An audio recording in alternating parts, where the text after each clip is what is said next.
Wang Lin singgah di kota Qilin. Tujuan Wang Lin di sini ialah untuk memadatkan jiwanya. Di saat Wang Lin sedang di pasar untuk mencari bahan-bahan obat, Wang Lin menyadari kalau Mo Yun, wanita yang ia selamatkan, bertindak. Mo Yun mencoba melepaskan larangan yang ditanam Wang Lin, itu berarti Mo Yun mencoba berkhianat.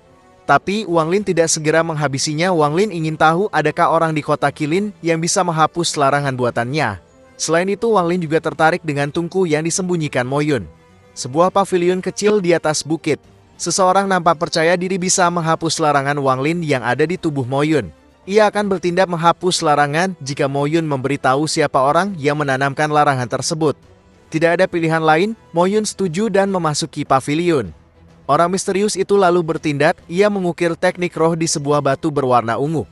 Kemudian cahaya merah melesat mencapai dahi Mo Yun, bentrok dengan larangan Wang Lin. Orang misterius itu terlihat senang.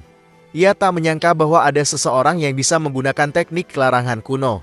Orang misterius itu mencoba memaksa, tapi itu malah menjadi petaka bagi Mo Yun. Binatang yang ditinggalkan Wang Lin keluar melahap jiwa Mo Yun.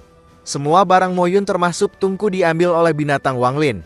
Binatang Wang Lin ingin kembali, tapi orang misterius itu menghalangi. Di sini terjadi bentrokan singkat antara binatang Wang Lin dan orang misterius itu. Dalam bentrokan singkat, binatang Wang Lin bisa membuat orang misterius itu batuk darah. Jika ia tidak memiliki artefak, kerugiannya akan besar. Namun bukannya takut, orang misterius itu makin tertarik dengan binatang Wang Lin. Ia ingin merebutnya, menjadikan binatang itu peliharaannya sendiri.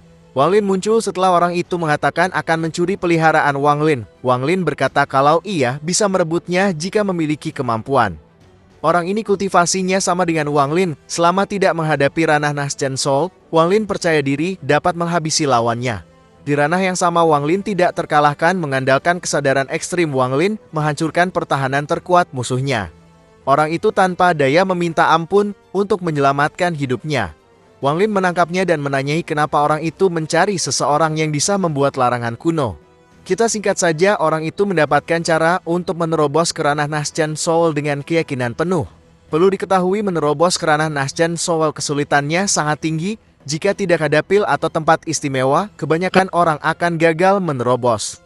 Nah, orang ini memiliki cara tersendiri. Jujur, baca novelnya ada beberapa kata yang tidak Mimin pahami, tapi kalau kita bicara istilah garis besarnya, metode ini masihlah tentang merebut kultivasi orang lain. Yang direbut kebetulan adalah guru dari orang ini. Wang Lin tidak langsung setuju dan mengambil waktu 7 hari untuk berpikir.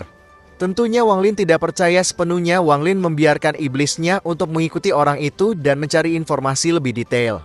Dalam waktu 7 hari, Wang Lin mengambil kesempatan untuk melihat barang yang ia dapatkan dari Mo Yun. Pertama ada giok yang mencatat resep pil, dan yang kedua tungku pil. Kemudian Wang Lin membuat bendera larangan. Jadi hanya dengan mengaktifkan bendera ini, Wang Lin bisa menggunakan kekuatan ofensif atau defensif. Di sisi lain, terjadi sebuah peristiwa besar. Pembalasan surgawi telah muncul di Laut Setan. Munculnya pembalasan surgawi menandakan sesuatu dari zaman kuno yang muncul kembali, baik itu berupa harta ataupun kultivator kuno yang masih hidup. Kultivator kuno yang masih hidup itu sulit dipercaya, jadi hanya ada kemungkinan harta kuno yang muncul. Melihat adegan di langit, beberapa monster tua yang telah lama tertidur akan bergerak karena kejadian ini. Penyebab peristiwa ini terjadi adalah Wang Lin. Bendera larangan yang ia buat menggunakan batu ruang tinta telah mencapai level yang mengerikan. Wang Lin panik. Pembalasan surgawi ini mengguncang Laut Setan. Serangan ganas pembalasan surgawi bisa saja menghancurkan bendera yang ia buat. Dan bukan hanya benderanya, kehidupan Wang Lin juga dalam bahaya. Untuk menanggung pembalasan surgawi yang terus-menerus membuat kultivasi Wang Lin turun, Wang Lin bergerak seperti binatang buas merebut inti emas setiap kultivator yang dilihatnya. Dengan inti emas yang Wang Lin ambil dari setiap kultivator, Wang Lin dapat menjaga kultivasinya. Pembantaian brutal yang dilakukan Wang Lin mewarnai langit. Apa yang akan terjadi? Bisakah Wang Lin selamat dari pembalasan surgawi? Ini saja dulu, terima kasih sudah menonton dan sampai jumpa.